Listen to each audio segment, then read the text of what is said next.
Bonjour à tous et à toutes. J'espère que vous allez bien. Hospicecom, consultant en développement commercial. De jour en jour, nous remarquons une baisse du niveau de nos étudiants. Et cela se remarque durant les entretiens, dans leur niveau d'ambition, dans leur incapacité à trouver les solutions aux problèmes qu'ils rencontrent, dans leur difficulté à s'adapter à la vie et surtout dans la généralité de leurs résultats. Naturellement, nous pouvons situer les responsabilités puisque ce n'est pas une situation qui est méconnue. D'abord, l'État. Ensuite, les parents, vient l'école et enfin, l'étudiant lui-même. On va s'expliquer. Lorsque vous avez un État qui n'arrive pas à impulser des stratégies, des politiques de l'éducation nationale les plus pertinentes, les plus efficaces, les plus efficientes, compte tenu d'un certain nombre de paramètres tels les réalités politiques, sociales, économiques et culturelles, alors là, il y a un problème. Lorsque vous êtes face à des parents qui, après un parcours professionnel difficile, ne sont pas capables d'apprendre de ce parcours-là, de capitaliser les expériences, les erreurs, les échecs et les succès pour les mettre à la disposition de leurs enfants, des étudiants, tel un manuel de procédure pour leur éviter les mêmes échecs, alors là, on est mal barré. Ensuite, les écoles. Lorsque vous avez un système éducatif dans lequel la formation est totalement passive, où on remarque même qu'il y aurait également une baisse du niveau des enseignants eux-mêmes, qu'est-ce qu'on peut attendre réellement? Et enfin, l'étudiant lui-même. Pour la simple raison qu'il n'a pas encore pris conscience de son état de faiblesse, qu'il n'a pas encore pris conscience des réalités de l'école, qu'il n'a pas encore pris conscience des contraintes qu'il rencontrera tant dans son cursus académique que post-académique, donc dans la vie professionnelle, sinon dans les procédures de pouvoir se trouver un emploi, qu'il aille vers l'entrepreneuriat ou vers le salariat. C'est un très beau diagnostic. Nous avons 4 acteurs qui sont responsables. Mais quand nous sommes dans une chaîne où les 3 premiers œuvrent dans cette chaîne-là à apporter une valeur ajoutée au 4e, cela voudrait dire que le 4e est la priorité de cette chaîne-là. Ce qui suppose que si l'État ne prend pas sa responsabilité, si les parents s'échappent de leurs obligations, si l'école ne réussit pas sa mission, l'étudiant doit de manière obligatoire jouer son rôle parce que il s'agit de sa survie, il s'agit de son devenir et il ne peut y déroger. Aujourd'hui, ma mission est de pouvoir vous exposer l'une des raisons principales qui justement sous-tend cette baisse générale du niveau de nos étudiants qui est de manière accrue remarquée dans toutes les sphères de la vie. Nous allons commencer par le système ou le mode d'éducation que nous avons aujourd'hui. Aujourd'hui, la propension des formations universitaires est à la distribution aux étudiants de fascicules, de polycopes et de documents de tous ordres. Ce qui n'est pas une mauvaise chose compte tenu du contexte des nouvelles réformes d'éducation dans lesquelles nous sommes, système LMD, l'autonomie de l'étudiant, etc., etc. C'est bien. Gros point pour nos structures. Mais seulement, on a l'impression qu'ils ne connaissent pas les étudiants en face desquels ils sont. Lorsque vous vous retrouvez en face de jeunes qui ont un faible amour de la lecture, lorsque vous vous retrouvez en face de jeunes qui ne sont pas capables eux-mêmes de faire des recherches, lorsque vous vous retrouvez face à des jeunes qui ont une faiblesse dans leur culture générale, alors là, vous devez faire ces mesures avec un gros point d'honneur et cela est fondamental de mon point de vue. Donc, ce que je tente de dire, c'est que cette façon, ce mode de l'éducation, ce modèle d'éducation ou de formation serait en clair l'origine de la baisse du niveau de nos étudiants.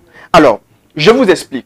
L'objectif d'un parcours professionnel, l'objectif d'une étude ou d'une formation, c'est de pouvoir avoir une incidence réelle sur l'étudiant. C'est de pouvoir avoir un impact sur l'homme. C'est de pouvoir avoir une transformation poussée sur la personne qui suit cette formation ou ce parcours professionnel. Aujourd'hui, est-ce que vous pouvez me dire que dans ce contexte-là, les étudiants qui sortent des parcours BTS, licence, master, sont vraiment transformés par les études qu'ils ont suivies? C'est là qu'on comprend donc que cette façon de faire serait donc suspecte quand il s'agit de trouver les problèmes pour lesquels nos étudiants ont une faiblesse de niveau. Naturellement, certains arrivent à s'en sortir. C'est parce que ces étudiants-là ont des aptitudes personnelles assez poussées. Et pour le reste, et donc qu'on ne se plaigne pas, mais on va trouver des solutions. En général, je dis souvent que ce que vous lisez, vous le comprenez, niveau 1. Ce que vous rédigez, vous le maîtrisez, niveau 2. Et ce que vous pratiquez, vous le devenez. Je recommence. Ce que vous lisez, vous le comprenez. Ce que vous rédigez ou vous écrivez, vous le maîtrisez. Et donc, ce que vous pratiquez, vous le devenez. En clair, ces trois dispositions voudraient un peu expliquer l'ordre de croissance d'une personne dans la vie. Ça voudrait dire que dans la formation, il y a des priorités ou il y a des fondamentaux. Ça voudrait dire qu'au premier palier, vous avez la lecture qui permet à quelqu'un de comprendre sans grande incidence. Au deuxième palier, vous avez la possibilité, après avoir lu, de pouvoir rédiger. Et quand vous rédigez, cela ne vous donne pas que la compréhension, mais cela vous donne également mieux de la maîtrise. Et la maîtrise est plus forte qu'une simple compréhension. Et enfin, au troisième niveau, si vous arrivez à pratiquer la chose, c'est que vous allez la devenir. Donc ça veut dire que l'école a pour obligation de prendre nos étudiants et de les faire passer par ces trois étapes pour qu'ils deviennent ce qu'on les enseigne. Mais ma question aujourd'hui, est-ce que nos étudiants deviennent ce qu'on les enseigne? La réponse, elle est non et vous le savez. Retournons dans les temps passés. Moi, je me rappelle, hein, avant l'avènement des fascicules, des nouveaux systèmes de formation, on écrivait beaucoup. La propension était à de la rédaction. Ce qui fait que les anciens étudiants étaient beaucoup plus forts. Et vous savez ce dont je parle. Nous, on bûchait les cours, même si ce n'est pas toujours l'une des meilleures méthodes, mais on rédigeait beaucoup. On faisait beaucoup de pratiques et d'exercices. C'est ça qui fait que les anciens étudiants étaient beaucoup plus forts. Donc, quand, à l'époque, bien sûr, nous étions déjà passés par le premier niveau de lecture. Nous sommes passés au deuxième niveau de rédaction, donc qui développe la maîtrise. On était déjà bien avancé. Et à un moment, on vient nous ramener à l'étape de lecture avec des polycopes face à des étudiants qui ont un faible amour de la lecture. Est-ce que vous comprenez? Cela voudrait dire que ce système nous a rétrogradé d'un pas, alors qu'on avait déjà fait un effort. Alors, est-ce qu'on va pleurer ou on va victimiser? Mais non, on va proposer des solutions. Alors, j'ai quelques conseils ou quelques orientations à l'endroit des étudiants. Comme je dis, si l'État ne prend pas ses responsabilités ou le fait mal, si les parents faillissent à leur obligation de transmission de leurs erreurs pour éviter à leurs enfants de refaire les mêmes erreurs, si les écoles font mollement leur mission, l'étudiant qui est le bénéficiaire de toute cette chaîne ne doit pas abandonner le combat parce qu'il est question de la survie, il est question de son devenir. Alors en clair, je vais proposer ici quelques pistes de solutions pour permettre aux étudiants de pouvoir, tout en composant avec ce système, ce modèle de formation, pouvoir réussir à se construire plus que de la compréhension, qu'ils aident la maîtrise et surtout qu'ils puissent devenir ce pourquoi ils sont formés. Et du coup, on aura un redépart, un nouveau départ de la croissance du niveau de nos étudiants. 1. Lorsque vous êtes un étudiant et que vous participez à une conférence, refusez-vous à la fin de la conférence de demander aux organisateurs ou aux formateurs de vous donner le polycopier ou le document ou sur clé USB le document électronique. Quand vous le demandez, cela prouve à suffisance que vous êtes un étudiant qui n'était pas concentré durant la formation. Vous vous êtes contenté d'appliquer le premier niveau, d'écouter, et donc vous avez eu l'information, mais vous ne l'avez pas maîtrisée. Et là, vous comprenez que vous avez besoin du document. Mais vous n'aurez pas de bénéfice, avantage ou concurrentiel. Vous n'aurez pas davantage de bénéfices en prenant ce document quand vos premiers cours, vous ne les avez pas encore lus. Pour être honnête envers vous-même. Donc la meilleure stratégie, c'est de profiter des 2 heures de formation pour maximiser en maîtrise des contenus qu'on vous donne. Donc, notez. Vous ne pouvez pas vous rendre à une formation sans disposer d'un document comme celui-ci. Donc, un document propre ou un agenda. Parce que l'agenda vous permet de prendre des notes soignées, de les organiser et ensuite de pouvoir vous retrouver au travers de vos notes. Et quand c'est vous qui avez écrit, c'est motivant de pouvoir lire. Et le simple fait d'écrire vous fait déjà passer à un niveau de compréhension, à un niveau de connaissance. Le deuxième conseil que je vais donner aux étudiants, c'est d'aimer faire les synthèses.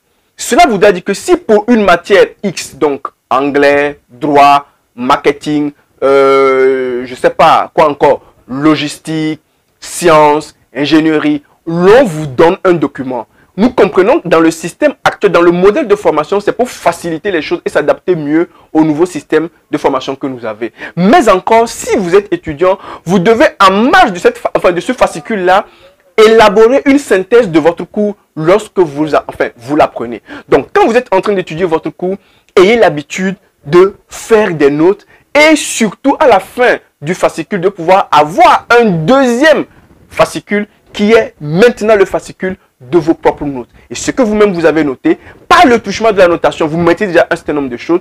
Et comme vous avez produit le document, vous devenez co-créateur au même niveau que votre enseignant et vous avez apporté une valeur ajoutée. Mon troisième conseil, les amis, c'est d'éviter d'écrire avec des fautes. Surtout les SMS. Aujourd'hui, plus que jamais, les réseaux sociaux sont au firmament de leur gloire. Et nous remarquons que les gens les utilisent à mauvais escient. Non seulement vous ne comprenez pas déjà comment vous pouvez profiter de ces mécanismes nouveaux, électroniques, digitaux, pour vous faire de l'argent, apprendre, étudier et vous développer, vous bâtir, mais encore vous ne savez même pas les utiliser à minima, et ce qui fait que cela retourne contre vous. Donc, de grâce, arrêtez d'écrire avec des abréviations. Concentrez-vous et prenez la peine de pouvoir écrire tout ce que vous écrivez de manière réglementaire et puis de manière correcte. C'est déjà un effort qui fait que vous allez maîtriser, vous allez éviter de faire des erreurs et cela va vous rapprocher de l'excellence. Mon quatrième conseil, les amis, c'est d'apprécier la lecture. Aimez lire, d'accord? Aimez lire. Lisez tout, d'accord? Si pour vous, il est difficile de lire des livres d'études, des livres au programme, allez lire des livres de distraction, allez lire des livres romantique, allez lire des bandes dessinées, lisez tout. Parce que on ne peut pas déjà être exigeant sur le contenu de ce que vous allez lire quand vous n'avez même pas encore l'amour de la lecture. Donc pour moi aujourd'hui, c'est de pouvoir partir sur quelque chose qui vous passionne, le temps de pouvoir aimer la lecture. Et en l'aimant, vous allez affiner votre passion, votre amour, votre goût des thématiques et vous allez vous orienter vers les thématiques les plus pertinentes ou les plus intéressantes pour vous. Cinquième conseil, aimez établir toujours un plan.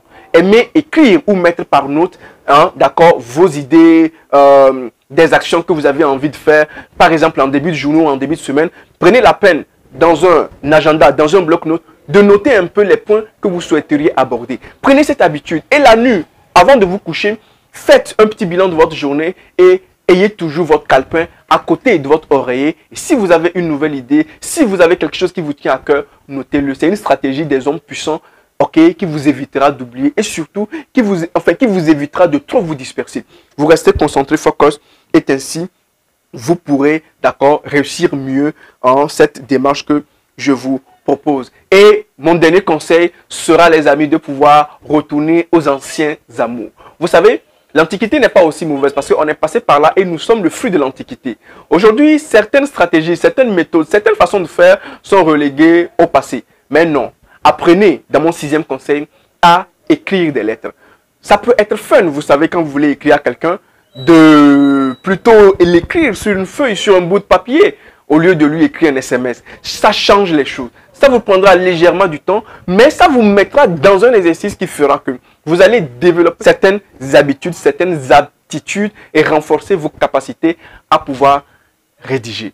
Je m'arrête sur ces 6 conseils et j'espère que cette vidéo vous aura fait du bien. Donc aujourd'hui, si nous voulons relever le challenge de la faiblesse du niveau de nos étudiants, on est bien obligé de savoir composer avec les systèmes. Et on ne va pas rester dans une victimisation. Si les 3 premiers acteurs n'ont pas pris les responsabilités, nous jeunes, nous devons nous retrousser les manches et puis arborer notre cri de guerre du guerrier africain et puis prendre les bonnes dispositions.